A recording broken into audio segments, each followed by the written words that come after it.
Zara Sultana has confirmed a new political party with Jeremy Corbyn. Today, after 14 years, I'm resigning from the Labour Party. Jeremy Corbyn and I will co-lead the founding of a new party with other independent MPs, campaigners and activists across the country. Join us, the time is now. However, it seems this has already gotten off to a bumpy start, shall we say. Gabriel Pogrund, Times journalist, revealed, exclusive, I understand Jeremy Corbyn has not agreed to join the new left party with Zara Sultana yet. He is furious and bewildered at the way it has been launched without consultation. A lot of people are scratching their heads. I mean, what is going on? Now, today, Corbyn broke his silence. Real change is coming. 1 year on from the election, this Labour government has refused to deliver the change people expected and deserved. Poverty, inequality, and war are not inevitable. Our country needs to change direction now. Congratulations to Zara Sultana on her principled decision to leave the Labour Party. I'm delighted that she will help us build a real alternative.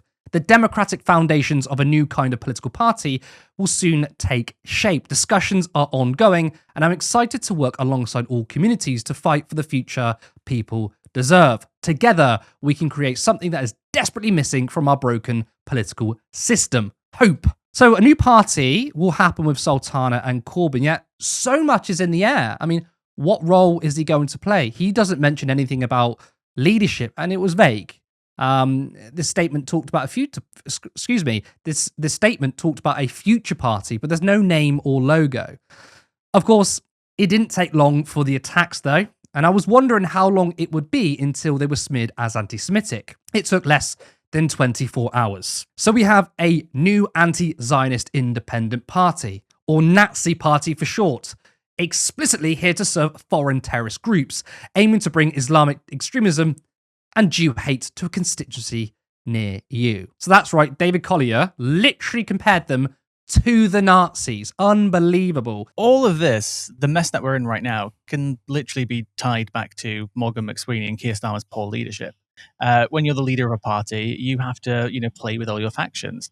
People will say, Jeremy Corbyn and Zara Sultana, true Labour people, and this is what Labour should be. I don't necessarily agree with that because every party's made up of factions, right? You don't necessarily want everybody to be thinking the same. And unfortunately, what's obviously happened here is that the factions have been fighting so much to the point where one got control, one has got so much power that they used it to obviously purge the left to such a point and not even placate them to a point now where people are leaving the party and wanting to do their own thing. Traditionally, obviously, for decades, parties will lose for a few years. A certain faction will be subdued, and then they'll rise back up, and it'll circle back round. But now they've done so much damage that they've essentially purged the left to a point now where many of them just want to branch off and do their own thing. And all of this, again, can be tied back to Morgan McSweeney's plot to oust Jeremy Corbyn. And it's another, self-own that the Labour Party have done. And they're going to continue doing damage because they are terrible at what they do. They're terrible at running a party. And they just keep having own goals, as we've seen in this week, right? From the welfare rebellion to everything else that they keep messing up on. Cog, what are your thoughts? What interests me is, first of all, why now? I think there's a lot of things we don't know at the moment. What is this party going to look like? We've had hints from people like Jamie Driscoll of what it's going to look like, and it seems to be like it's going to be very community-oriented. That's all positive. But there's still a lot that we don't know, particularly about their willingness to work with other parties, which I think is going to be the key, the key to whether or not it's a success going forward and whether or not we should put support behind it. So I'm kind of interested in why it's happening at this moment, though. We know that Rachel Reeves was crying earlier in the week. There's speculation that Keir Starmer is not long for this presidency. Prime ministership. Premiership was the word I was looking for. There's speculation that is the case. Wes Streeting seems to have come out and said some very kind of critical statements of Israel in the last few days, which would suggest that maybe there is movement at the top of the Labour Party. And so they're thinking, okay, they're in chaos right now. Keir Starmer's government doesn't have long. Let's strike now. The other theory I had of why this has possibly come about now is that Mamdani in the USA is probably the biggest political figure on the left right now, and somebody that we should all be paying attention to in terms of strategy. And Mamdani, of course, raised $8 million. I'm not suggesting that money has made its way over here, but I am wondering if the energy from the Mamdani campaign has indirectly made its way to the UK, given that there are so many parallels in what you could deploy in terms of strategy with Mamdani and a strategy to address the concerns of people in the UK, right? Mamdani's strategy was based around childcare, which the care system in the UK is utterly broken. Rent, which is, most people who are privately renting right now absolutely hate it. It is extremely expensive and extremely unregulated. And transport. I think there's a lot of call for improvements in public transport and improvements in infrastructure more widely in the UK. That sort of campaign, that could have a lot of energy here. I'm curious to know, and maybe we'll never know, if the Mamdani campaign and this new group are talking to each other, or there's been some influence, maybe just inspiration. But I think there's a lot of questions to be raised here, and a lot more questions than answers. Callum, and obviously for transparency, we need to tell people you are a Green Party member. No, really? You may be a little bit biased on this, but you might have the most interesting takes. We'll see. What's your response? I know you said to us you've got a couple of fears and worries, so let the audience know. Yeah, there's 2 points. There's the fears and worries, which I'll come on to in a moment, but just to maybe try and answer Cog's question, and it is speculation, but the question as to why now. I believe the timing of this is just completely wrong, partly due to the fact that the Green Party are in the middle of a leadership campaign with a candidate who is offering an alternative on the left, in my opinion, in Zach Polanski. And I'm not convinced that now one was the right time, but I also don't think now was actually supposed to be the time. I think it's been accidental. There's been lots of conversations about this possible party with Corbyn. Corbyn's been very sort of hush about it, very secretive. He was even on the one of the late night political shows just the other day. It may have even been yesterday, talking about this sort of, refused to say whether he would lead anything, just sort of saying, look, there's something coming, and there's space for something. I know that local independent groups up and down the country have been in conversations with Corbyn and Corbyn's team as to possible alliances or potential new parties, etc. But it's all still very much being worked out. And in fact, in Corbyn's statement that he released today, he even said that the sort of the democratic foundations will soon take shape, but they haven't taken shape yet. And I think what's happened is that because of this week that we've had in Parliament, with them pushing through on the welfare cuts, but also with the prescription of Palestine Action, which Zara Sultana very vocally stood up and spoke against in Parliament, I think that there's been some concerns from Zara's end about her potentially losing her membership of the Labour Party. She's just shown support for an organisation within Parliament during a prescription debate that, as of, I think, midnight tonight, because they lost the High Court challenge, although I think there is another one coming down the line, anyone that shows any support for this organisation could be charged under the Terrorism Act.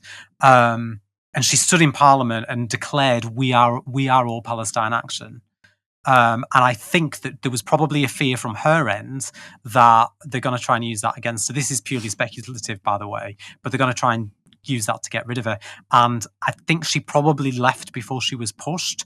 And because Corbyn's been talking about this new potential party and paving the way for it, that she then tweeted and talked about that as part of her resignation. And the reason that I think it wasn't deliberate is because we saw the tweet from the journalist from the Times, and it said that Corbyn was furious and bewildered, but also it took Corbyn until this afternoon to put a statement out. You'd think something like this would have been planned. There would have been a joint statement, that we'd have a name, we'd have a website, and we haven't got any of those things. So that's my thoughts on the why now. on the wider concerns that I have, I'm concerned it's going to split the vote. I'm concerned that I just think that when we've got Zach Polansky running to be leader of the Green Party, I just think it's completely the wrong time, because the Greens have got a foundation already. They've got over 850 councillors. They've got 8 years in a row now of growing their base and making gains year on year on year in elections. Reform, by the way, have just had 2 defences at a council elections, and they lost both of them in by-elections. They lost both the seats that they'd only got, a month or so ago.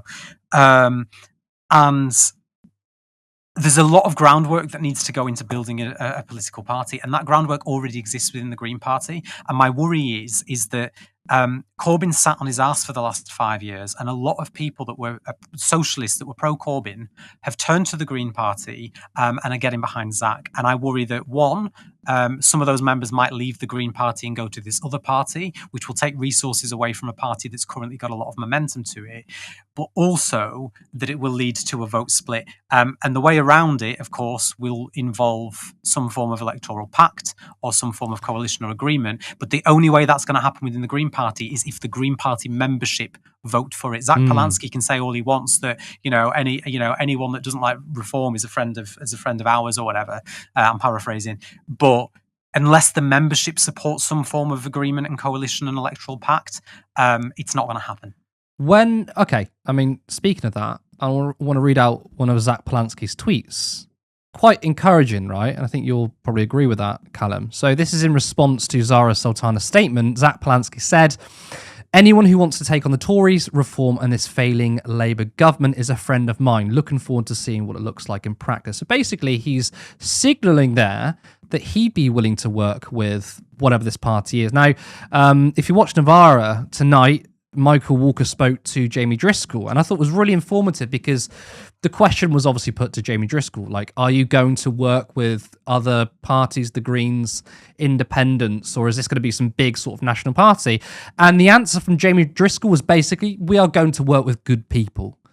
I don't think right now that this new party is going to be some sort of big national party that's going to split the vote. I think it sounds like to me, it's going to be some sort of targeted area where, in my opinion, there are certain seats where the Greens should not stand, and there's certain seats where maybe this new party shouldn't stand. Like around the Bristol area, obviously I'm from Bristol, and that place went to Carladenia, which was a fantastic result. But places like Starmercy, where Andrew Feinstein came second, and I was astonished by that. I've since that result, I've since called for the Greens to stand down.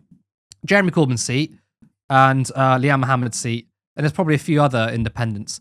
We could see some actually quite inciting here, because my personal view, and more than welcome to disagree, I don't think right now there is a left-wing majority in this country. I don't think a left-wing party can win a majority. Of course, social democratic parties have won. The Labour Party has won with socialists inside it. But the Labour Party's never won with a socialist at the helm. And that doesn't mean I don't think they can win, by the way, because obviously what we saw with Jeremy Corbyn. But even when Jeremy Corbyn was leader, it wasn't a left-wing party. It's a social democratic party. Do I think a left-wing socialist party can win a majority? Right now, no. And I don't think the left's goal should be, let's try and build a party and win a majority. What we really need to be looking at is, we need to be getting as much seats as possible in certain areas. The Greens need to be targeting maybe 40 seats. There are areas where the Greens their brands might not be able to touch certain places where Jeremy Corbyn's base of support can. And we sort of have like a UK version of a new popular front, a big coalition. That is actually something quite exciting. But it can come with its downsides. I do sympathise with the fact that, why now? I mean, for me, I think the best time to do it was when Jeremy Corbyn was kicked out of the party. He could have used that leverage and momentum to fight the next general election to contest 10 seats. That's what I mean when I say he sat on his arse, by the way. He's done some fantastic work both for his constituents and for extremely important issues over the last 5 years. Like, I'm not trying to... I've got a lot of admiration and support for Jeremy Corbyn. I wasn't trying to downplay that. But why didn't they come forward then and say, well, you know what? If Labour don't want us, fuck it, we're gonna form something new. We're gonna create a space for, because actually I think that the what we're seeing happen now within the Green Party is that people are using the Green Party as the platform to do that because that void hasn't been filled. It should have been done 4 years ago. But I'll bring the others in a second. There's no point now looking at that and going, well, it should have happened. I mean, we are where we are now. Yeah. And some people could see that, look, there's a potential ceiling for the Green Party as well, you know? I mean, it has the name Green. It doesn't screen to me as a working class majority party, even though the policies I agree with and, you know, I voted for the Greens. It doesn't sound like a mass party, whereas this new thing with Corbyn could be. So there's Depends potential what you call ceilings there. Lewis or Cog, whoever wants to go up next, I mean, what's your response to that sort of discussion there? In terms of the timing of all of this, I'm not actually against it. I think that the only way to kind of hopefully maybe whip Labour back towards the left is by putting this absolute threat in front of their face. Not saying that, therefore, this is just going to be a big plan to make the Labour Party back to what it was. But now that we're seeing the votes seeping to other parties from the left, and this party could potentially engage a lot of those voters. And obviously, as well, we can't forget that the amount of people who didn't vote in this election versus the last election where Corbyn was at the head of it in 2017, we've literally got like 6, 7, 8 million voters who didn't turn out, who also could be activated. Ultimately, I would obviously hope that this wouldn't lead to a vote split, which would allow Reform to come into power. But what I could hope is that it could eventually lead to a larger left-wing alliance where the left has more power in this country, where they can leverage that power to get some of the things that they want. I don't predict that Keir Starmer will be the leader at the next election, and perhaps somebody who is more amenable will be willing to create and help create a big coalition of the left, because that is going to be the only way to stop somebody like Nigel Farage coming in. This is what France did, right? This is what Germany did. Germany's got that agreement that they don't have any coalitions with the AfD when it came to stopping I forget the name, Marianne Le Pen's party, the National Front, essentially in France. All the parties worked together to make sure that they didn't come in. And I hope that we could see that movement. But ultimately, we're stuck in a system where we would have won almost every single election since World War II as lefties if it wasn't for first past the post. Now, if they want to truly leverage the power that they could create, if this movement is successful, I think that power should be pushing to a more PR system. And the reason why I'm saying that is that the Labour Party still will remain and probably will remain in the future, and I'm using this word loosely because they're not currently in this position, but the strongest left-leaning party in terms of the traditional spectrum in the UK. And if they still want to remain on top, if they move to a PR system, they would. At their current stance, if there was an election right now, they would get decimated under first past the post. And I feel like if they think their survival is up for at risk, then the only way to save themselves would be to move to a PR system. I know this sounds, maybe too unrealistic or too hopeful, but I feel like a coalition between Green, Lib Dem, this new party, whatever it might be, and whoever else can push for a coalition with the condition of we want PR. And I think that really, really could work because it will rebalance the scales for the future of this country and not just in the short term beating Reform once off, because they're just going to keep coming back.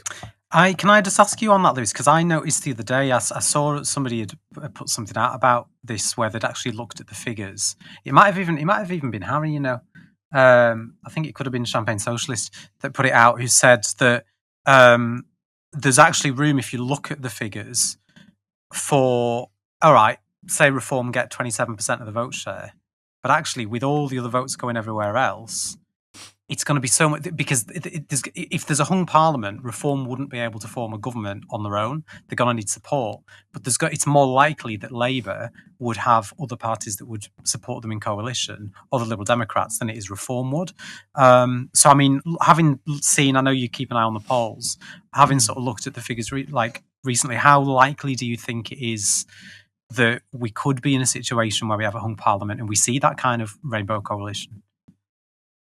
It's way too hard to predict where we're going to be in 4 years. But what I can say is just remember with the polls, the biggest voter is don't know. And that box keeps getting bigger, but it's not shown on most of the headlines. The reform, I don't want to underestimate them because we shouldn't, but reform aren't as ahead as everybody thinks. They consistently don't deliver on the amount of votes that they should get in proportion to how they've polled over the last year, including the 4th of July election last year. We need to remember we don't know how people will behave when there's an actual election. We don't know who's going to turn out. Oh, just on that, sorry to interrupt you, but I see Stats for Lefties have just actually posted just this second with a poll from Survation that actually only has Reform leading 1% ahead now, and a lot of constituencies like Whitehaven and Workington, for example, where I grew up, that on the last polls was showing as Reform is now showing as Labour again.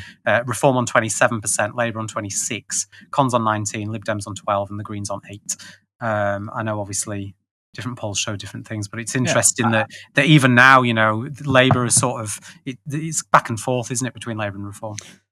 So obviously, again, we'll have to see what happens. But again, it's really hard to predict what's going to happen in a few years' time because we don't know who the Conservative leader is going to be. We don't know if Farage is going to implode. We just simply don't know. Cog spontaneously combust. Cog. Yeah. Lewis says that the timing of this isn't so bad actually, and I think it's a really interesting take. By the way, I think Callum's more on the side of why now. Callum says it's awful timing. I need to say it's awful timing. Be like, I'm not sure why. Cog, what's your view on that? And also got another question. We'll open it up as well. And it kind of addresses what Callum was saying about this sort of fumbling of the announcement. It wasn't really an announcement, though, was it?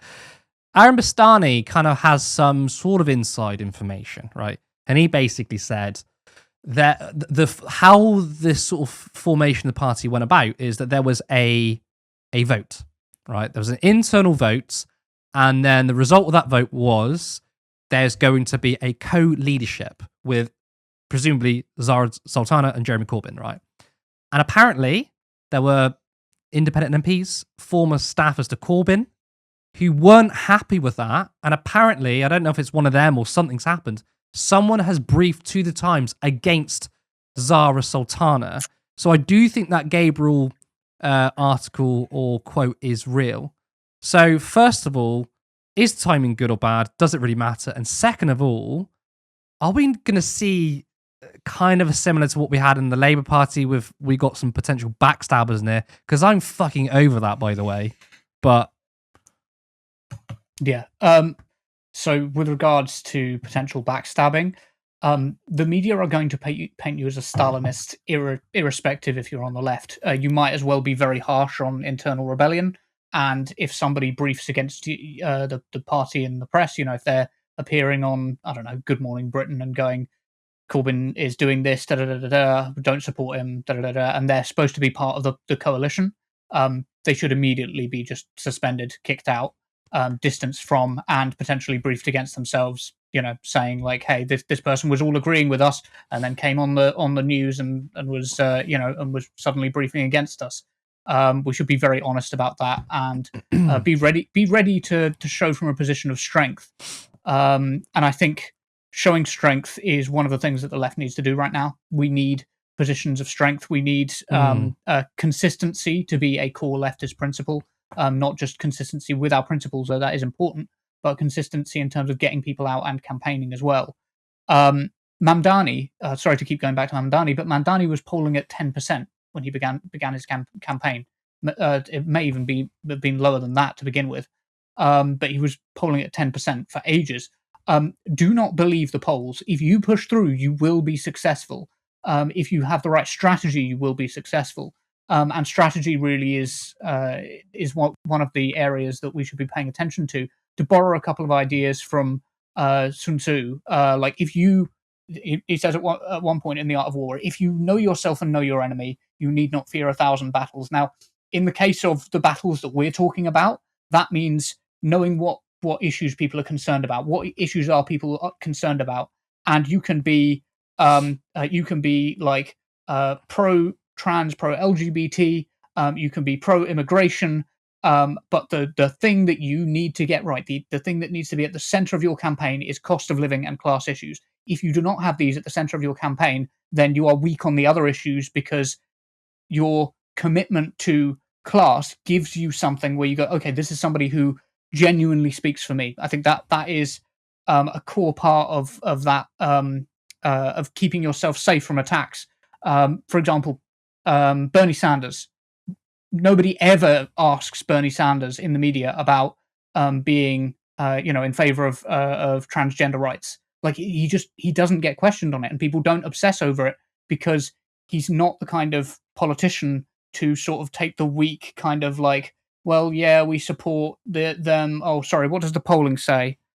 Yeah, we support them about 20% because that's what the public seem to support. No, you take your principles, you stick to those principles, and that is how you win. You fight, and you fight again. And the left needs to come everything from a position of fight, but also know when its opponent is weak. And I think this perhaps could be an answer to why Corbyn is doing this now. I kind of disagree with the characterization of sitting on his hands.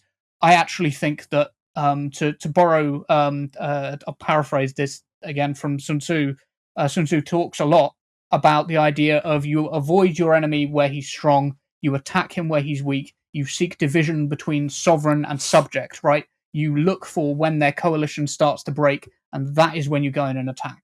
And I think that is exactly what has happened in the past sort of like month or so, is the McSweeney coalition has really started to fall apart, and McSweeney's strategy is just not popular among anybody. Like even the centrists aren't really defending it anymore. They'll attack Corbyn and they'll attack the left, but they can't really defend their own positions on these things. I mean, speaking of attacks, right, and this is the one worrying thing. I mean, there's many worries, right, but this is my main worry about a new political party under Jeremy Corbyn or whatever.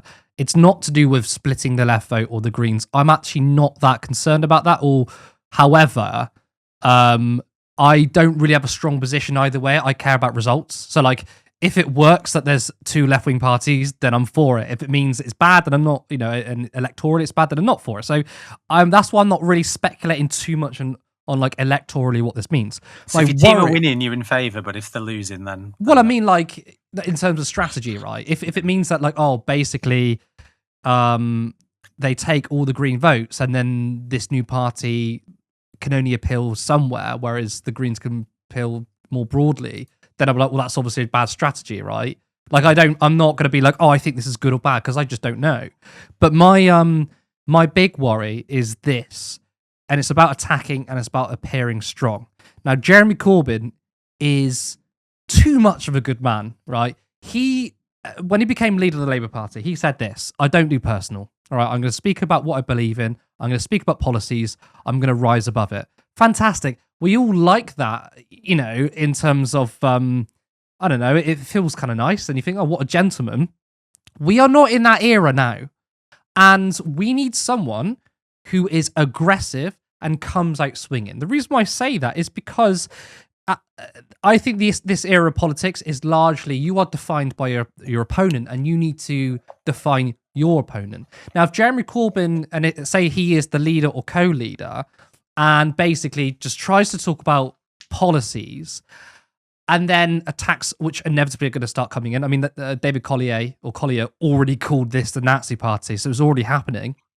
Jeremy Corbyn is going to do exactly what he did when he was Labour leader. He's going to spend 60 to 70% of the time trying to refute, trying to bat away these attacks. And guess what? What gets talked about? The attacks. So this is what I think this new party needs to do. And I don't know if Jeremy Corbyn has that killer instinct, right?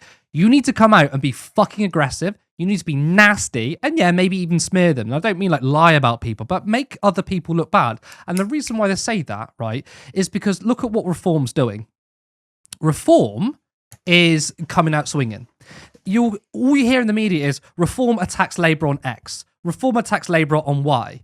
And whether it's true or not, and whether it's fair or not, the story is Reform have created this narrative and Labour needs to defend themselves. So even if you're in the right, people don't particularly care whether you're right or wrong, but what the media basically says and the narrative is, if we're going to have Reform, Labour attacks Jeremy Corbyn's new party on X as terrorist sympathisers, what goes through people's minds? Terrorist sympathiser, Jeremy Corbyn's new party. That's where people connect the dots.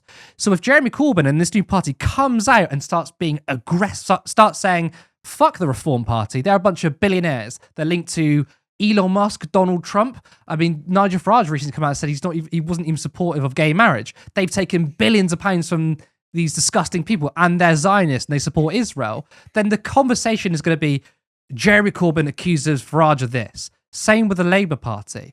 So I think that has to be done. And I don't know whether Jeremy Corbyn has that within him. So I'm thinking, does Jeremy Corbyn need to be the figurehead, or does he need to be the man that, like, sort of the organising guy that drives it? And that possibly could be what it is. It could be sort of a transition. And my final point on this, before I let someone else in, is I'll go to someone else first. So I've actually forgot that point. I hadn't heard from Lewis actually. Well, what's your response to that? No, I agree. Like, Jeremy and Zara all have really good qualities, but I don't think either of them has the full package, right? We can say confidently that who they are and what they stand for is everything that we need, but ultimately you do need that person, that leader, to get people across the line. And I don't think on that front, either of them are the full package. Zara has the aggression. I don't think she has the delivery. I think Corbyn doesn't have the aggression, but sometimes has the delivery. And it's not just necessarily about having a figurehead, because you don't just want a figurehead, but you do need somebody with the whole package. And it is asking that question, who is that person? And obviously, in terms of the potential idea of the other independents joining in, if they want to be serious about creating a true left-wing alternative, they need to start a party from principle and not just opposition. Some of these independent MPs have voted for things which aren't left-wing. I think you mentioned yesterday one of them previously voted against putting VAT on private schools. Maybe there's another reason behind that they could argue for, perhaps, but they need to make sure that if they're going to go ahead with this, that it's not obviously just about them. And I know they wouldn't do that purposefully, but they need to use their platform to make sure they're raising up other people for future leaders. Zara's still got a lot to learn, I think, and I think she has the potential to be that. She's got the reputation, she's got the following, she's the most popular left-wing MP on social media. She's technically more popular on paper and on the data than Jeremy Corbyn, but they ultimately need to make sure that they're building a party that is consistent with the values and not just from opposition, because that will harm them and that will come and bite them in the arse. Because some of these independent MPs, they did, obviously, and morally very good and very courageous of them as a pro-Gaza kind of protest vote. And some of these people aren't left wing. I'm not saying they're right wing. They're just not ideologically Not in socialists. the same space as. Yeah, they're not in the same space as Zara and Corbyn. So they need to make sure whatever they do, that they do need to, people say Keir Starmer's ruthless behind the scenes. They need a bit of ruthlessness. If one of these independent MPs are not ideal, Corbyn's a nice guy, but he needs to be like, you're not for us if they want to do this, because that will hurt them further down the line. Because I make a lot of content about Gaza, Palestine, and I try and make sure that every time I do the show, I do a story on it. But their personality can't just be that as well, and they risk having that as their personality if they just let any one of these pro-Gaza MPs come in. They need to be socialist, they need to be left-wing, and they need to have more of an identity than the pro-Gaza stance. And actually, that point's a really important one, because you're already seeing people within the Labour Party. There's been tweets of good riddance and about time and all this for Zara Sultana announcing a resignation, but many of them are already not necessarily Labour MPs, but other sort of supporters and enemies as well, to use the term, are accusing them of only caring about global affairs, being an Islamist party that only care about Palestine and sympathizing with terrorists. And even though it's a smear, and even though we know it's not true, if they focus too much of the time and the energy on that single issue, it's going to work against them, because it gives the people on the right and it gives the media an opportunity to say, see, they're just Hamas supporters. Whereas actually, if they come out with a full policy idea around the need for social homes and nationalisation and and all the things that Corbyn has been so good at campaigning for in the past, I think it will be easy, in the same way that the Greens need to get that message out there, because even though they're not just about the environment, that's still what a lot of people think they're just about. I think they're going to have to have that same battle, and if they're not successful with that, then I think it could work against them. Do you know what's really interesting? And this is in contrast with this new party in the Greens, right? And it's a plus and minus. The plus side is already this new party has been spoken about a lot. And there was an entire segment on GB News. Now, GB News doesn't cover the Green Party. I mean, the mainstream media doesn't really cover the Green Party, right? But GB News doesn't talk about the Greens. Yet they've done an entire panel on this new party. Jeremy Corbyn's party will absolutely get more media attention than the Greens, which is a plus, that there is this other left-wing party that can work with the Greens that can get more media attention. The negative here, though, is this party, and we've already seen it, is far more open to attacks that the Greens don't. I mean, really, the Greens haven't been attacked. I mean, they get accused of being sort of a student party or student politics because I think they're seen as non-threatening and sort of the nice party, whereas against Jeremy Corbyn and his sort of faction of politicians are called Hamas terrorists. So the Greens do have this kind of shield against them that they're not attacked very much, which Jeremy Corbyn is, which is a worry. But obviously, I think, maybe we can all agree here, potentially you can sort of turn that into a weapon because you're getting spoken about. I wanna get your thoughts on that, Cock. Can this new party catapult left-wing politics into the narrative, into the mainstream media and the wider discussion? Could we potentially have a scenario where the Tories already gone, they're fucked, Labour's going to die, and you do genuinely have a proper left-wing, right-wing rivalry? You've got Reform, but you've got the socialist left-wing party fighting against Reform. What's your thoughts on that? I think that it could well be the case. There was a post on Blue Sky from John Rentoul saying that he's, John Rentoul is a Blairite, and he was saying that most Labour members see Farage as their party's biggest threat, and most members think Labour should move to the left. And he's put hashtag head desk. Right, he thinks that's a contradiction because he doesn't understand. He's stupid and he's a Blairite. Yes,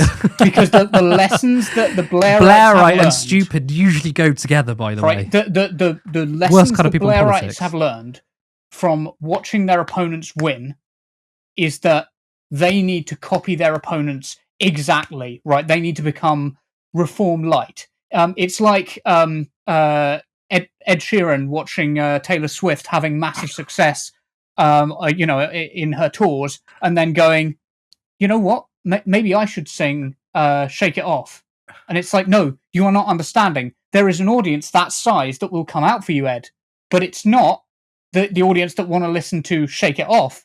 It's the audience, and there will be crossover between that audience. It's important to understand Taylor Swift and Ed Sheeran's audience are not exclusive, and the right and the left, the voters, are not exclusive. People will come out for politicians who actually believe in something, in fucking anything. If people if the people who are making the arguments on television are genuinely fighting for what they believe in, that people see that fight in them, people will turn out for them. It is as simple as that. But I did say there are things that can be learned from UKIP that this new party need to do. For example, I said, argue for your positions. Argue for your positions strongly and unapologetically. Do not try and just go where the polling leads. Argue for your positions. You will come across as more genuine. Make noise all the time. Always be making noise so that you start to direct narratives. You were touching on this earlier, Curtis. Good advice. Like, it is sound advice, and Reform does it all the time. Every time a migrant sneezes in Dover, Nigel Farage is on the TV going, we're having a press briefing about the migration crisis, right? Thirdly, and I think this is maybe one of the most important ones, seek new media exposure. If the politicians in this new party each have it would only take two staffers who are well versed in social media, who can edit and who have good sound, good equipment, they can get their message across to a whole range of audiences that regular politicians, that status quo politicians do not have access to, because people don't get their information from BBC News, ITV News, Channel 4, like the standard sort of like places that people used to go for their media is not where people are going. It's to a large degree online right now. And of course, that one of the most important things, reject the status quo. We are in the era of populism. If you try to support the status quo, you are going to fuck up. That is what it's going to be. One of the things that the Mamdani campaign has done so well, and I know I keep going on about it, but it is the best politically fought campaign that I have seen in the past 10 years, right? The Mamdani campaign, because there is the status quo, it's forced everybody on the right of American politics, from Donald Trump to the right of the Democrat Party, to be defending the status quo. You want your opponent to defend the status quo, because nobody likes the status quo, and it instinctually rubs people up the wrong way if you are out there defending the status quo. So you want to be always against the status quo. You want to be truly populist and saying, enough of this, it's time for actual change and identifying the villains who are currently running the system. Support independent media, support social justice that's there on social media. Thank you. Turn left.